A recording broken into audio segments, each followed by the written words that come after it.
Yo era el comandante del Área 51. Mentí y dije que nunca había trabajado allí. Es la base militar secreta más famosa del mundo. Aceptamos las condiciones. Mantengan la boca cerrada. Sus vidas o las vidas de otros dependen de ello. Ahora, por primera vez, los hombres que trabajaron en el Área 51 cuentan su versión.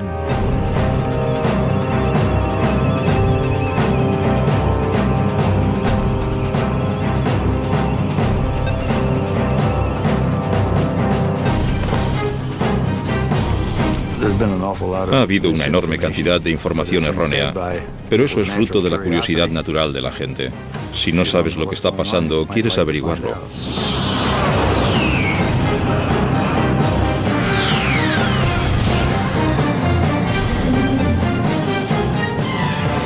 Los secretos del Área 51.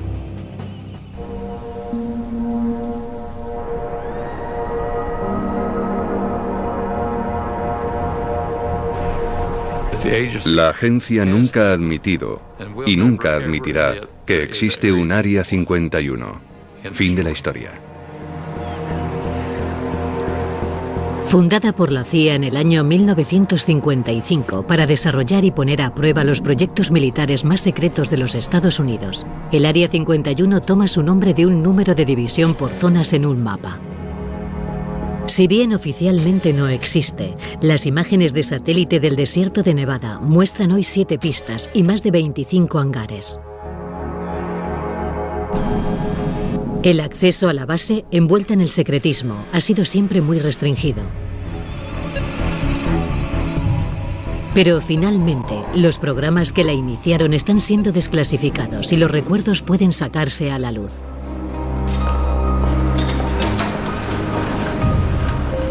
Era una verdadera guerra fría. Estamos hablando de bombas nucleares apuntando a todas las ciudades principales y era como entre dos personas, ¿quién va a golpear primero? Hay muchos momentos en que la democracia tiene que dar paso al control estricto, como el militar, para poder llevar a cabo algo que permita sobrevivir a tu nación. Esa es la idea que tenemos todos, creo yo. Cuando nos reuníamos no se permitían bolígrafos ni papel. Ni siquiera los pilotos hablaban entre ellos. No se escribía nada. Todo está en nuestras cabezas. Cuando entrábamos en el programa se nos daba un nombre en clave. Mi primer nombre fue Ken y el último empezaba por C como Collins, pero era Colmar. C-O-L-M-A-R. En mi caso, no soy tan curioso. Me parecía bien que fuera algo secreto. Quiero decir, si no necesito saber, no pregunto. Me dijeron, no te preocupes nunca por averiguar tu nivel de autorización. Tienes la autorización de los más altos cargos de Washington, D.C. Ellos tienen un equipo para saber lo que haces, lo que dices, a dónde vas.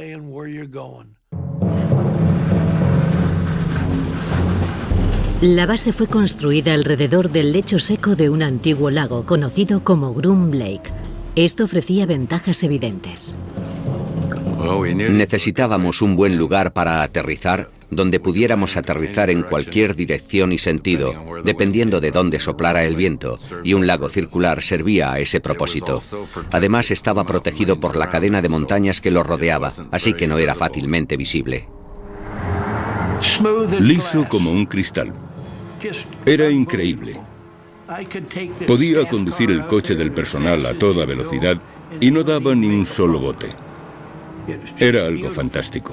Groom Lake era muy escueto, muy austero. Había hileras de caravanas en las que vivíamos. Y había un edificio multiusos donde comíamos. No teníamos televisión, ni siquiera teníamos radio. No había mujeres. Una vez fue una mujer de asuntos financieros de la CIA y se quedó a dormir una noche. Fue la única mujer que vi en todo ese tiempo. Rancho Paraíso fue el primer nombre que le dieron a las instalaciones. Pensaban que aquello mitigaría el golpe de la austeridad. Era como un intento de convencer a la gente, quizá, de que no era tan malo como parecía. Creo que el encanto del Área 51 era únicamente que había un trabajo que hacer. Nadie que no fuera necesario iba allí. Probablemente nadie querría ir allí, porque no eran en absoluto unas vacaciones. Era un trabajo muy duro. La CIA necesitaba un tipo determinado de hombre para trabajar en el Área 51. Éramos seleccionados como una especie de guerreros silenciosos. Durante los controles de seguridad, se eliminaba a una buena cantidad de gente por ser poco discreta. Me habían seleccionado para mi primera misión secreta y fui al cine mientras mi mujer iba de compras con mi madre. Y a mitad de la película entra una mujer, una chica joven, aproximadamente de mi edad. Y en mitad de la película me pregunta si vivo en Las Vegas, cuánto tiempo llevo en Las Vegas y a qué me dedico. No le gustaron mis respuestas. A la media hora se levantó y se fue. Y a menudo pienso, ¿cuánto tiempo llevaría siguiéndome? ¿Me estaría siguiendo? ¿O era simplemente una de las chicas de Las Vegas en busca de un cliente? Nunca lo sabré.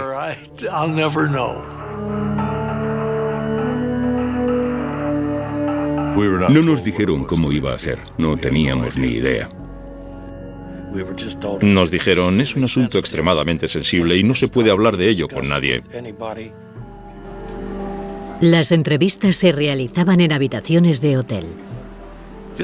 Este hombre había pasado ya por todo y le preguntaron, tenemos un proyecto secreto en el oeste, nos gustaría que trabajaras en él. ¿Estarías interesado? Y él dijo, tengo que consultarlo con mi mujer. Y le dijeron, bien, hazlo. Cuando volvió a la habitación se habían ido, habían recogido y se habían marchado. Nunca volvió a verlos. El hecho de que tuviera que preguntarle a su mujer si podía trabajar o no en un proyecto secreto lo descartó por completo. No volvieron a proponérselo.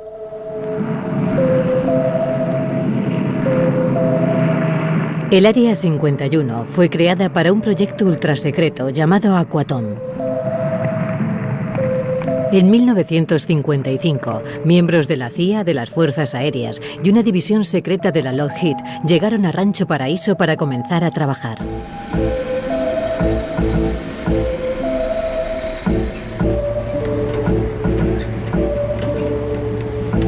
Es lo único que nos dijeron. Nos presentábamos voluntarios a algo con los ojos cerrados. La mayoría de la gente no aceptó, pero yo lo hice. Y sabíamos que teníamos que ir a recoger un traje de presión, así que sabíamos que se trataba de algo a gran altitud. Por encima de los 15.000 metros la sangre hierve, si no cuentas con presurización. Así que si había una despresurización, el motor fallaba y te encontrabas por encima de los 15.000 metros, el traje te salvaría. Seleccionaron a un fabricante en Boston que hacía los trajes por encargo. Tenían que ser hechos a medida, muy ajustados al cuerpo. Así que fuimos a David Clark, que hacía sostenes para Sears, recuerdo. Nos lo ajustaban, nos íbamos a casa, volvíamos y nos lo volvían a ajustar una vez hecho. No podíamos decir ni quiénes éramos ni lo que íbamos a hacer, solo que necesitábamos un traje de presión. Cuando los pilotos vuelan más alto de lo que el hombre ha volado nunca, son necesarios cambios en el equipo. En esta filmación recientemente desclasificada, Ray Gowdy se prepara dentro del Área 51 para un vuelo. Los trajes de presión parcial modificados MA2 son hechos a la medida para cada piloto. Una pérdida de peso del piloto de solo 1 kilo podría hacer que el traje fuera inefectivo.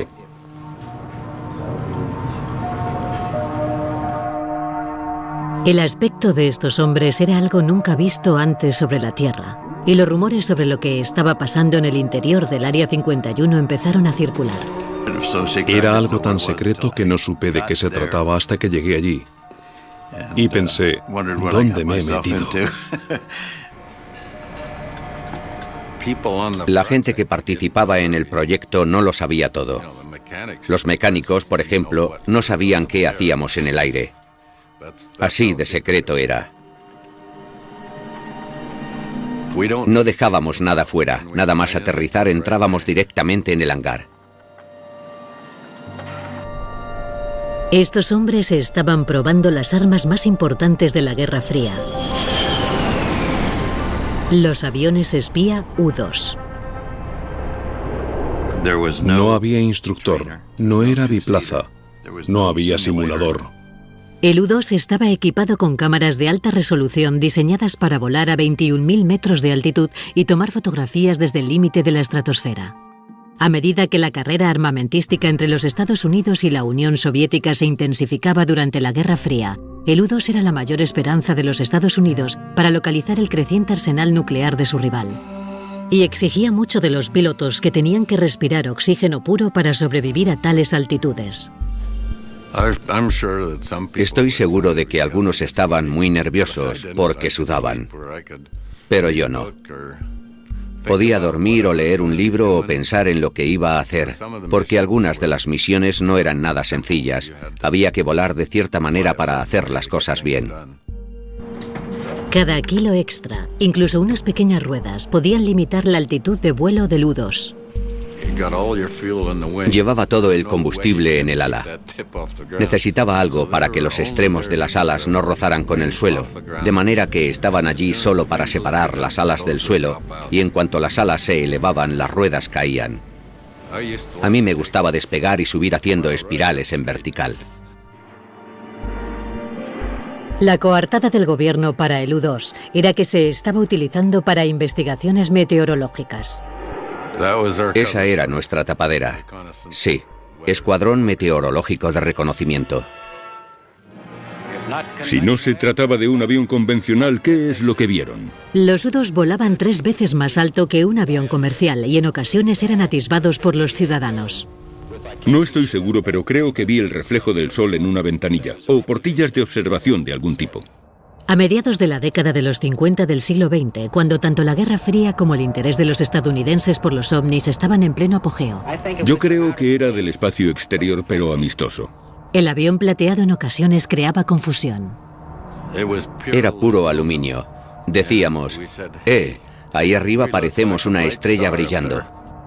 Los pilotos tenían la orden de negarlo todo, hasta a los controladores aéreos.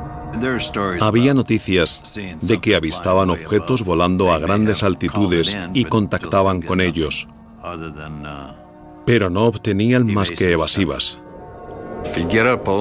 Si volaba a lo largo de la frontera de Canadá, el controlador me preguntaba cuál era mi altitud.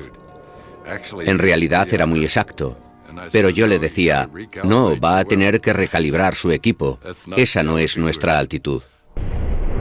Hacia 1957, los vuelos no reconocidos de los U-2 eran el origen de la mitad de los avistamientos de ovnis comunicados, pero eso no era nada comparado con lo que estaba por llegar.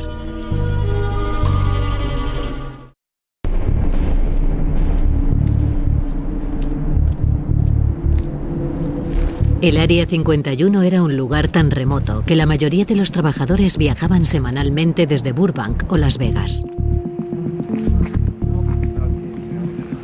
Normalmente mi familia estaba durmiendo cuando me levantaba. El lunes de madrugada te levantabas, cogías el coche y llegabas a tiempo de coger el avión que normalmente salía a las 8.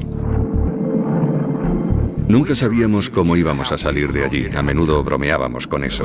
Una semana volaban llevando bombas y la semana siguiente volaban llevando pollos. Nunca sabías lo que había en la bodega del avión al que te subías. Al bajar del Lockheed Constellation, pasabas por seguridad. Te chequeaban, tenías que recoger tu chapa y comprobaban tu identidad. Se hacía eso rutinariamente. Las medidas de seguridad eran muy estrictas. Jim Friedman viajaba diariamente. Tenía 3 hijos. Y lo típico en el colegio era, ¿en qué trabaja tu padre? Yo les decía que reparaba televisores. Y mi mujer estaba tan ocupada criando a los niños, preparándolos para ir al colegio, que no se preocupaba mucho, porque en efecto veía que yo andaba siempre trasteando con televisores.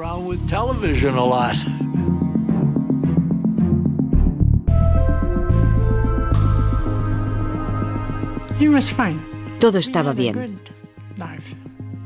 Vivíamos una buena vida, aunque a veces se pasaba hasta una semana sin venir a casa. Pero me llamaba y decía que tenía que trabajar. Los niños, especialmente mi hija, preguntaban, ¿dónde está papá? ¿Está trabajando? Pero yo no sabía lo que hacía.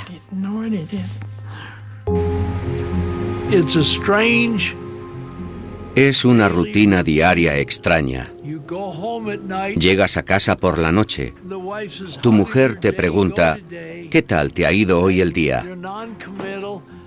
Y tú, evasivo, contestas, normal, he reparado unos cuantos televisores. Porque no le iba a decir, oh cariño, hemos obtenido la sección radar cruzada del avión más secreto del mundo al milímetro. Sí, vale. Anda, ¿qué has hecho hoy? Nada. Ni siquiera podías hablar de ello. Enfrentémonos con serenidad a una realidad de nuestro tiempo, la posibilidad de que algún día se arrojen bombas atómicas sobre nuestras ciudades. Esa insistencia en el secretismo total se vio exacerbada por la paranoia de la Guerra Fría y el miedo generalizado a que la Unión Soviética pudiera destruir los Estados Unidos. Cada parte sospechaba de la otra, y ambas temían ser borradas del mapa por el primer ataque nuclear. No se confiaba en nadie, ni siquiera en los pilotos de pruebas del Área 51. En 1963, Ken Collins estrelló su avión en una misión de entrenamiento.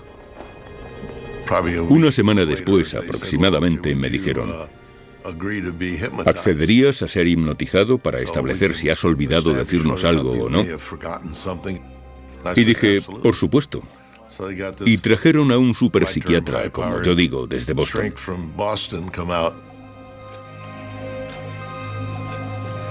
Pero no consiguió hipnotizarme. Se sentó frente a mí y me habló y me miró fijamente, y yo estaba tranquilo, como siempre, y no pudo hacerlo. No funcionó. Unos días después, el médico militar de la Lockheed me llamó y me dijo, ¿accederías a que te administráramos pentotal sódico? Y dije, sí, lo haré encantado. Le dije a mi mujer, me voy a la Lockheed, tengo que ir a trabajar. Y ella me dijo, es domingo, nunca trabajas los domingos. Y le dije, bueno, es algo especial. Y me dijo, bien. Sobre las 6 de la tarde, ese mismo día, me llevaron a casa. Yo seguía bajo los efectos del pentotal sódico y me tiraron en una silla en la sala de estar y se despidieron y se marcharon sin más. No le dijeron ni una palabra a mi mujer. Dijeron, ahí tienes el coche, toma las llaves. Y mi mujer estaba enfadadísima porque pensaba que había estado bebiendo con aquellos tipos. Pero en definitiva, al final se estableció que lo que les había contado era todo, que lo que les había contado era la verdad. Cuando una de esas bombas estalla, decenas de miles de toneladas... El gobierno trabajaba contrarreloj para desarrollar armas todavía más potentes y decidió situar su base secreta, el Área 51, al lado de su campo de pruebas nucleares. Pónganse las gafas. Estaba justo en medio del área de pruebas nucleares en Nevada. Y a nadie le entusiasmaba la idea de ir allí.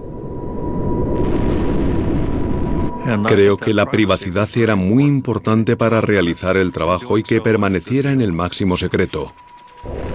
Pero con las más de 450 explosiones nucleares que tuvieron lugar entre 1955 y 1968, la localización tenía sus inconvenientes. Cuando provocaban explosiones nucleares allí, por supuesto se nos informaba siempre de que teníamos que evacuar. En una ocasión tuvieron que pasar 2 semanas por el tiempo, principalmente porque los vientos no eran favorables. Teníamos que llevar medidores de radiación para asegurarnos de que estábamos limpios. Una vez estaba en la pista, por alguna razón, y se produjo una explosión en Yucca Flats, y vi realmente una onda expansiva en el suelo avanzando hacia mí. Se veía realmente el terreno subir y bajar, subir y bajar. Era una explosión subterránea. Era impresionante ver hundirse el terreno formando aquellos enormes círculos.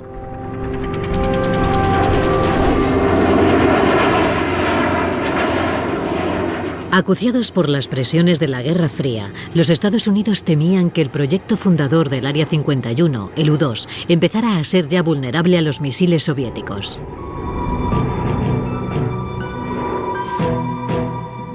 El plan era desarrollar un avión tripulado sucesor del U-2, con mucha menor vulnerabilidad y con mayores capacidades. Muy pocas personas en la agencia, la CIA, lo sabían.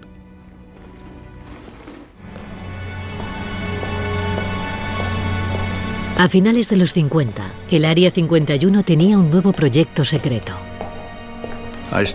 Yo empecé en el 1958 trabajando en lo que se llamó Oxcart. En 1960 se me notificó que había sido seleccionado para algún tipo de programa espacial. Le propusimos a la CIA un avión que volaría a grandes altitudes, por encima de los 27 kilómetros. El objetivo era hacerlo volar tan rápido y tan alto como fuera posible, y tan difícil de detectar por los radares como fuera posible. Iba tan deprisa que, si estabas en California, volando de norte a sur, solo con girar a tales velocidades o a tales altitudes, ya no estabas en el estado de California. Era tan rápido que te sacaba fuera. En la Guerra Fría, la información era tan poderosa como las armas. El Oxcart estaba diseñado para ser la herramienta de espionaje suprema de los Estados Unidos. El primer avión sigiloso del mundo. Volaba lo bastante rápido y a la suficiente altura como para escapar a los misiles. Miles de personas trabajaban en el proyecto dentro de las instalaciones de la Lockheed en Burbank, California.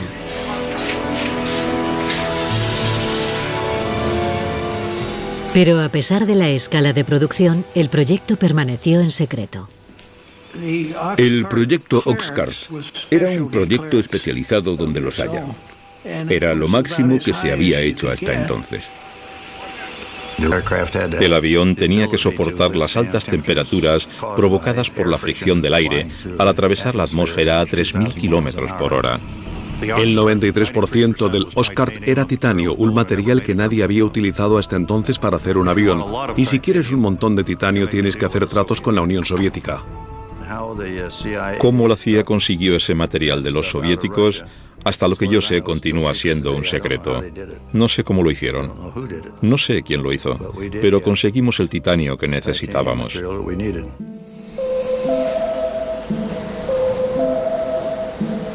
Cuando el prototipo del Oxcart estuvo listo, el gobierno tenía que trasladarlo hasta el Área 51 desde la cadena de producción en California.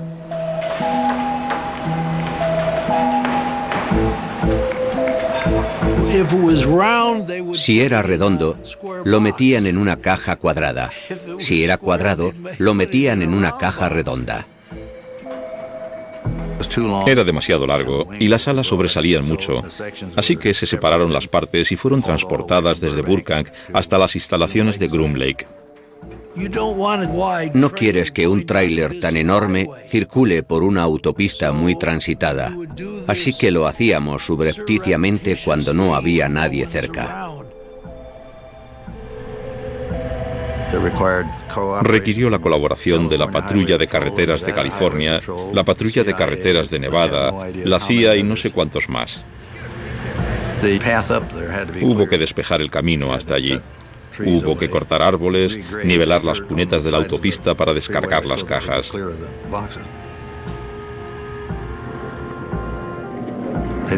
Nadie tenía que saber lo que había en las cajas, pero sí sabían que era algo que había que proteger y guardar en secreto.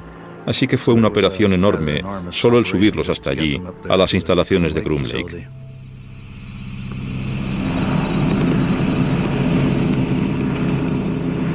Ken Collins fue uno de los primeros pilotos que vio el Oscar nada más llegar al Área 51. Subí a la zona y el oficial de operaciones que estaba allí dijo: ¿quieres ver lo que vas a pilotar? Y dije: por supuesto. Y fuimos hacia el hangar. Y la única luz que había era la que entraba por las altas ventanas y se veía allí al fondo, en penumbra. Ese avión largo, magnífico. Era increíble. La primera impresión que te daba era la de una nave espacial. Dentro del Área 51, cerca de 2.000 trabajadores tenían un objetivo común: completar el proyecto secreto supremo. Hay muchas cosas que la gente no necesita saber. Por eso el Área 51 es algo tan mítico, porque no saben lo que pasa allí.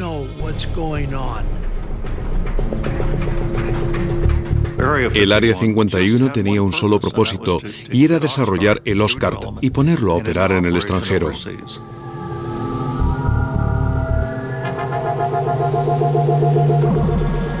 Casi todo lo referente al Oscar ha estado clasificado durante décadas. Algo más se sabe de su sucesor, el emblemático SR-71 Blackbird.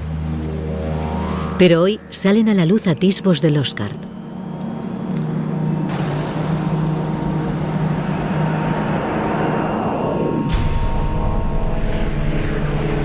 El Oscar fue el primer avión de sigilo del mundo, diseñado para ser casi imposible de detectar por los radares enemigos.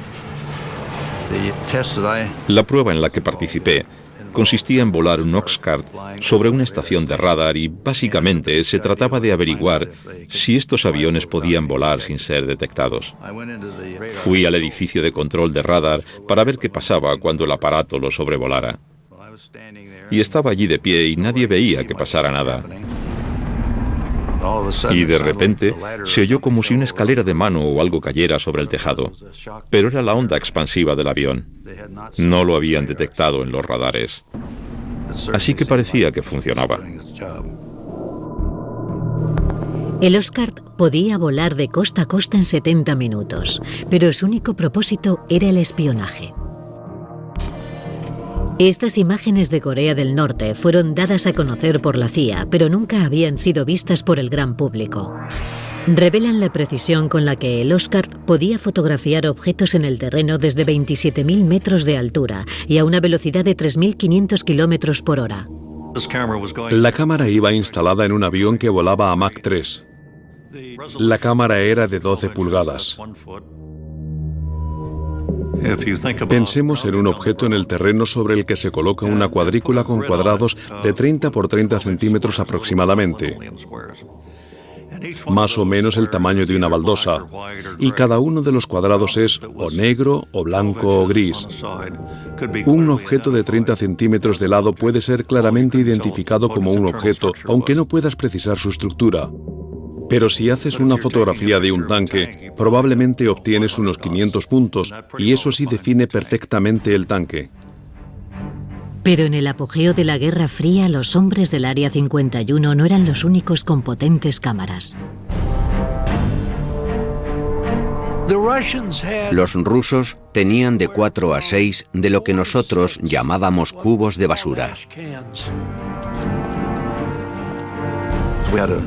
Había sistemas de rastreo por satélite y nos daban la información de cuándo iba a pasar un satélite. De manera que cuando se aproximaban a la zona lo guardábamos todo. Teníamos unas naves de emergencia y si había algún avión en el exterior cuando se acercaba un satélite por el horizonte, lo escondían rápidamente en esas naves. Pero los trabajadores en ocasiones tenían que colocar un prototipo del Oscar sobre un poste para probar su efectividad como avión de sigilo, y con los soviéticos espiando desde arriba, esto representaba un problema. Un avión colocado sobre un poste era algo muy difícil de ocultar a los satélites. Había gente en el departamento de seguridad que opinaba que no podíamos permitirles que echaran un vistazo. Así que no había forma de manejar la situación, sino bajando la maqueta del poste, escondiéndola en un hangar para después volver a sacarla y colocarla de nuevo en su sitio. Eso hacía el trabajo difícil, muy difícil. Empezar a trabajar en el avión y tener que meterlo corriendo en el hangar. Y volver a sacarlo y meterlo y sacarlo. Era un fastidio. A pesar de los esfuerzos por esconder el avión secreto, los agentes de inteligencia descubrieron que la Unión Soviética tenía un dibujo del avión y había dado con la manera de detectar al Oscar. Durante las pruebas que hacíamos a la luz del día, la radiación del sol lo calentaba todo, excepto las zonas de sombra. Si dejábamos la maqueta fija una media hora o así, la sombra proyectada podía ser captada por una cámara de infrarrojos posteriormente. Enseguida, los hombres del Área 51 empezaron a fabricar falsificaciones para que los soviéticos las descubrieran. Sabíamos que los satélites de infrarrojos llegaban y pintábamos la silueta de un avión exótico frente a uno de los hangares. La mayoría de ellos eran de cartón. Y justo antes de llegar el satélite teníamos un par de calentadores que colocábamos en la parte de la cola para que el satélite detectara una señal de calor como si el avión acabara de aterrizar. Queríamos hacerles creer que teníamos algo que ellos no tenían. Y estoy convencido de que malgastaron mucho tiempo y dinero en intentar averiguar qué era. En Washington, objetos fantasmas... Los trucos diseñados para proteger el Oscar avivaron los rumores sobre el Área 51. Estuvieron varias horas persiguiendo a los objetos detectados en el campo del radar. El avión voló en 2.850 misiones desde Groom Lake, el Área 51 de las que nadie supo nada. El avión no existía. Y naturalmente, con los rayos del sol incidiendo adecuadamente, se divisaba. Y aquello se convertía en un avistamiento ovni genuino. El general Sanford, director de inteligencia de las Fuerzas Aéreas, ha confirmado que los objetos no son armas secretas estadounidenses e insiste en la importancia de investigar el asunto. Esto ocurrió durante la época en que las Fuerzas Aéreas llevaban a cabo el proyecto Libro Azul de investigación de avistamientos ovni. Comenzaron a investigar y de repente se toparon con ese muro de seguridad. Esto es una misión secreta. Tienen que inventarse una historia de tapadera y olvidar el asunto. Hemos recibido y analizado entre 1.000 y 2.000 informes. De manera que los del proyecto Libro Azul, pobres, tenían que fabricar una historia para explicar los avistamientos. Con el debido respeto a las fuerzas aéreas, puede que se demuestre que algunos tienen una procedencia interplanetaria. Se advirtió a los controladores aéreos de la Administración Federal de Aviación de que no informaran sobre nada que se desplazara en el espacio aéreo estadounidense para no alarmar a la población. Los pilotos de las líneas aéreas comerciales nos creaban muchos problemas. Veían ascender al Blackbird hasta los 80.000 pies. Y los aviones comerciales estaban a 45 como mucho y llamaban a la torre. Gritaban como locos. Pero los veían y los pasajeros los veían. El FBI se reunía con los pilotos en el aeropuerto que aterrizaran y les hacían firmar una exposición involuntaria donde se comprometían a no revelar lo que acababan de ver. Pero cuando las cosas se pusieron desastrosamente mal en el Área 51, la máquina de cobertura se puso a trabajar a pleno rendimiento.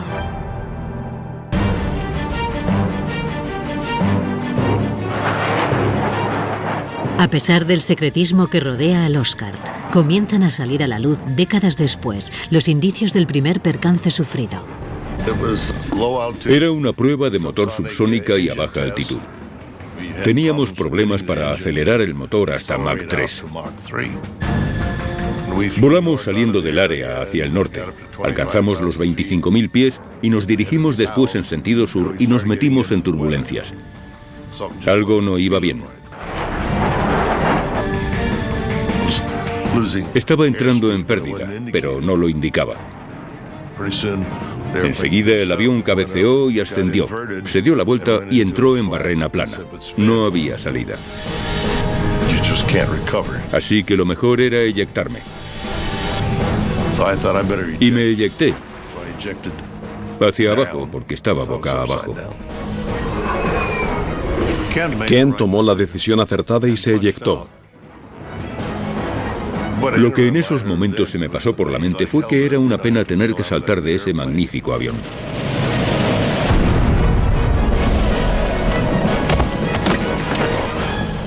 Aterrizó en algún lugar cerca de Wendover, Utah.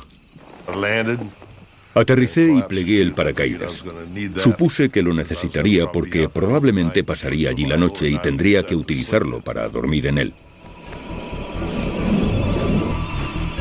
Mi lista de chequeo se había desencuadernado y empecé a buscar y recoger algunas de las páginas. Todas eran clasificadas y con el sello de secreto. Los papeles que iba recogiendo me los metí en el bolsillo, creo, y apareció una camioneta dando botes por el desierto. Había 3 tipos en su interior. Me sorprendió verlos. Dijeron, vamos, sube, te llevamos hasta tu avión. Y yo dije, no, es un F-105. Esa era la coartada que utilizábamos. Y tiene un arma nuclear a bordo. Y me dijeron, sube de una vez, nos largamos, no vamos a quedarnos aquí. Y subí delante con ellos. Éramos 4 en la parte delantera.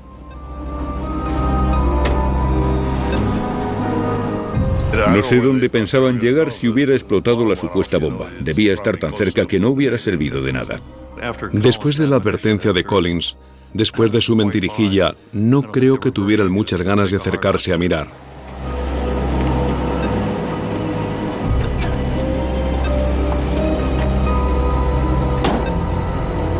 Teníamos un número de teléfono al que podíamos llamar en caso de emergencia. Hice una llamada rápida, me identifiqué y no necesitaron saber más. Y les dije dónde estaba.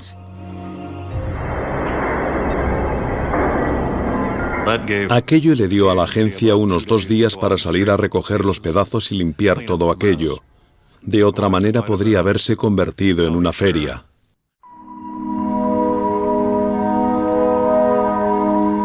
Esta es la primera vez que salen a la luz las fotos del esfuerzo del gobierno por limpiar la escena del accidente.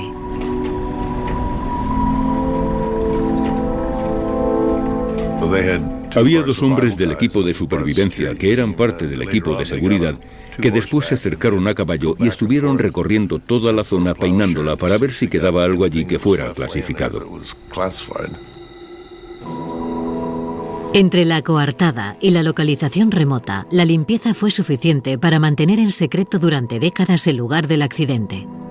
Se dijo que había sido un F-105 lo que se había estrellado. Cerca de las bases militares se estrellan muchos aviones y el asunto se olvidó. 50 años después, el historiador aeroespacial Peter Merlin ha localizado el lugar exacto donde cayó el avión y que el gobierno intentó borrar de la historia. Estamos entrando en la zona de los restos. Como parte del esfuerzo por limpiar el lugar donde se estrelló el avión, las piezas más grandes se cortaron con un soplete y volaron hasta el Área 51 a bordo de un avión carguero. Ha registrado el desierto durante años utilizando la información aparecida en documentos desclasificados. Este memorándum secreto fue desclasificado por la CIA. Dice, todo resto del 1-23 ha sido retirado del lugar del accidente. Sin embargo, mi experiencia me dice que siempre queda algo. Esta pieza de aquí es parte de la estructura del ala. La A es de A12, la W de wing, ala, y 667 era el número de pieza. Esto es del interior de la cabina. Tiene el sello de inspección de los equipos especiales. Este es el cráter del impacto. Hay titanio por todas partes. Este sí es grande. Es chapa de titanio de gran grosor. Aquí es exactamente donde el fuselaje de cola golpeó el terreno. A ambos lados se ven sendas depresiones causadas por las góndolas. Aquí estoy en medio de una depresión causada por la góndola de uno de los motores. Esto sería similar a lo que ocurriría hoy en día si un avión secreto del Área 51 se estrellara.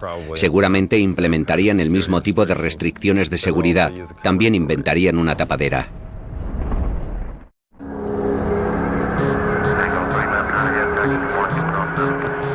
Aeropuerto McCarran, Las Vegas. En la actualidad, un hangar privado para aviones sin marcar. Todos los días laborables, los trabajadores hacen el mismo viaje al Área 51, que se repite ininterrumpidamente desde los días del U-2 y el Oscar. Aquellos primeros programas convirtieron al Área 51 en el hogar permanente para los proyectos secretos de los Estados Unidos. Si vuelves allí y miras todos los informes, nunca despegó un avión de Groom Lake. Nada fue lo que parece. 963, autorizado a despegar. Y el misterio continúa hoy. El presupuesto militar secreto anual es de más de 41.000 millones de euros, el más elevado de la historia de los Estados Unidos. Pero ni siquiera aquellos que en su día sacrificaron tanto por el Área 51 están al tanto de los secretos. Me gustaría saber lo que están haciendo, pero no lo sé. He oído incluso decir que el Área 51 es una tapadera para otra área mucho más secreta. No lo sé, tampoco puedo confirmar eso. No tengo ni idea. Ojalá lo supiera. El secretismo y las tapaderas continúan alimentando los rumores. Hay un montón de situaciones que la gente no puede saber que no son verdad. Así que creo que ha habido una enorme cantidad de información errónea, pero eso es fruto de la curiosidad natural de la gente. Si no sabes lo que está pasando, quieres averiguarlo. A menudo, incluso la más disparatada de las especulaciones contiene trazos de verdad. Está lo de las cámaras subterráneas que dicen que tenemos allí y túneles que llegan hasta Las Vegas. Y no hay absolutamente nada de eso. Cuando se hacían pruebas nucleares, en efecto, nos metíamos bajo tierra, porque en la superficie había radiactividad. Pero no hay nada de eso en el área. Y hay otro mito que circula estos últimos años, que dice que hemos conseguido alcanzar estas velocidades.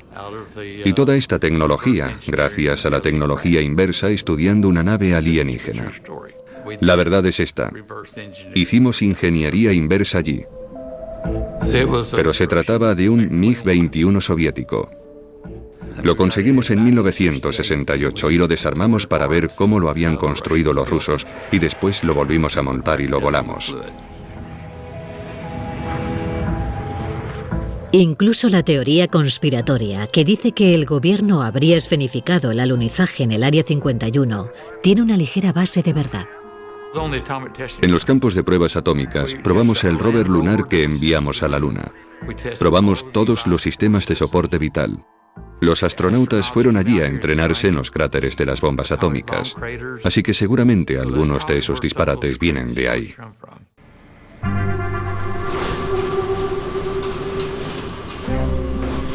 Creo que cuando la gente firmaba para el Oscar o el U-2, se comprometía a no revelarlo nunca. Y así la gente decía, mire, esto es como un secreto de familia, nos iremos con él a la tumba. Era un honor, un gran honor, tener un trabajo con ese nivel de confianza depositada en mí, siendo un chaval de campo. Se depositó mucha confianza en personas como yo, que trabajaron allí.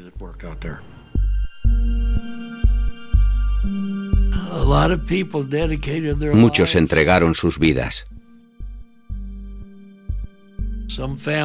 Algunas familias se rompieron porque las mujeres no sabían lo que sus esposos, si sus esposos llegarían a casa por la noche o no. No era un simple trabajo. Nos encomendaron una tarea y creíamos en ello y lo hicimos lo mejor que pudimos. Y estoy satisfecho de cómo salió. Pero por lo que se refiere a lo que ocurría en el Área 51, lo único que sabemos con seguridad es que nunca lo sabremos todo. Les he contado como el 5% de lo que ocurría. Solo les he contado parte de la historia, en serio. Tengo que ser honesto.